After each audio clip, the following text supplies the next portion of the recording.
আজকের এই চাকরি মেলায় 4টা পর্যন্ত সিভি জমা দেওয়া যাবে। এর পাশাপাশি আপনাদের জন্য 2টি সেশনের ব্যবস্থা রাখা হয়েছে। তার প্রথমটি আমরা শুরু করতে যাচ্ছি সিভি রাইটিং ও ইন্টারভিউ নিয়ে। এই সেশনটি পরিচালনা করবেন কর্পোরেটাক্সের সম্মানিত সিইও, আমরা সিভি ইঞ্জিনিয়ার বলি, নিয়াজ আহমেদ। নিয়াজ আহমেদ ভাই এখনই সেশনটি শুরু করবে। আপনারা যারা চাকরি প্রত্যাশী আছেন এই বিষয় দুটি নিয়ে আপনাদের সাথে উনি শেয়ার করবেন। তো আমি আমন্ত্রণ জানাচ্ছি সিভিল ইঞ্জিনিয়ার নিয়াজ আহমেদ ভাই।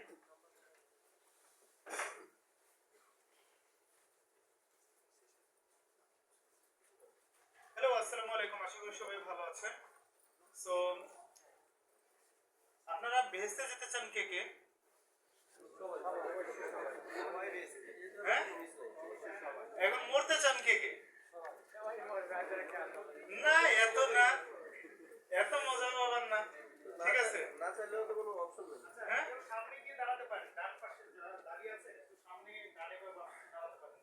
তো যেটা হচ্ছে যে আমরা সবাই বেহেশতে যেতে চাই, কিন্তু মরতে যদি বলি যে আপনি এখনই মারা যান বা আপনারা এখন মেরে ফেলার পরে তো আপনি একটা সিনারিও পাবেন, তাহলে এটাতে কিন্তু আমাদের আবার আপত্তি আছে। আমি যদি এখন আপনারা বলি যে ভাই আপনারা এখন এই যে না বলতেছে, কিন্তু ঠিক আছে, এখন মানে আপনি যে কই যাবেন বা কি হবে তার আগে তো আপনার মরা লাগবে, না মরলে তো আসলে ঘটনাটা হচ্ছে না, ঠিক আছে?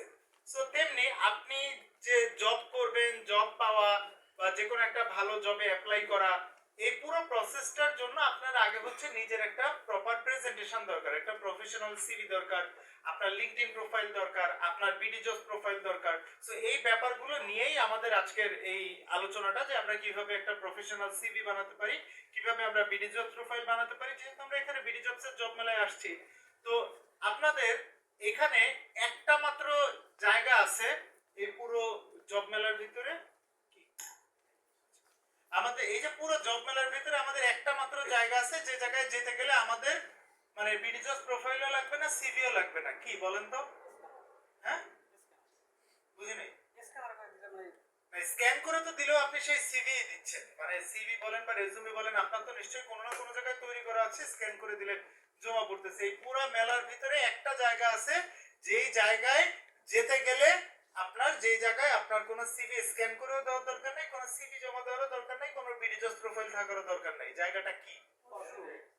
ইয়েস, কারেক্ট কারেক্ট, এই যে ভাই সঠিক উত্তর দিছে। একমাত্র একটা জব মেলায় ওয়াশরুমে যাইতে গেলেই আপনার সিভি বা এটার প্রয়োজন নাই, ঠিক আছে? আবার আপনি যদি চায়না হইতেন ওই জায়গায় আবার আপনার স্ক্যান করে আবার যাওয়া লাগতো, ঠিক আছে? কিন্তু চায়নাতে কিন্তু আপনার সবকিছু অটোমেটিক। সো যেটা বললাম, যেটা হচ্ছে কি যে আপনি শুধুমাত্র জব মেলাতে ওয়াশরুমে যাইতে গেলেই আপনার সিভি দরকার নাই, আপনার বিডি জব প্রোফাইল দরকার নাই। আদারওয়াইজ আপনি যে কোনো স্টলে যান না কেন, যে কোনো জায়গায় যান না কেন, আপনার একটা প্রপার প্লেসমেন্টের জন্য আপনার একটা সিভি অবশ্যই দরকার। আপনাকে কেন জবটা দিব, আপনি কিসে ভালো, আপনার কি কি স্কিল আছে। এখন আমরা আনফরচুনেটলি, আমি জানি আমি এখানে কারো দেখবো না, বাট তারপরেও আমি যদি বলি আপনাদের কারো যদি আমি এখন সিভি বের করতে বলি, তাহলে সিভিতে কি দেওয়া আছে? যেমন ধরেন পিতার নাম, মাতার নাম, উচ্চতা কতটুকু, তারপরে থাকে হচ্ছে চওড়াই কতটুকু। চওড়া আবার দুই রকমের। চওড়া হচ্ছে একটা হলো আপনার, একটু ভাই একটু দাঁড়ান না প্লিজ, একটু দাঁড়ান। হ্যাঁ, চওড়া হচ্ছে একটা আপনার এই যে এদিক থেকে এদিক, হ্যাঁ, আরেকটা আছে, আরেকটা হচ্ছে আপনার এদিক থেকে এই দিক, ঠিক আছে? এগুলা কিন্তু আমরা দিই বসত থেকে। তারপরে কি হাইট কত,